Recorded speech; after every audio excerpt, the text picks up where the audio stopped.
So it looks like I need a Phillips and another Phillips to get the rest of this off without breaking.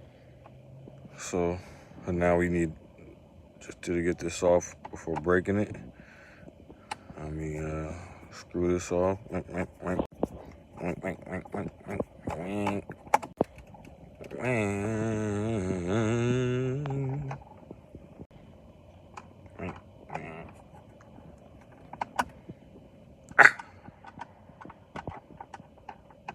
It's harder than you think.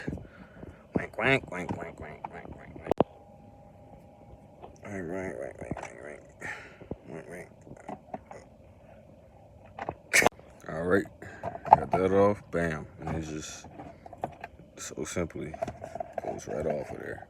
It's nice and organized and shit.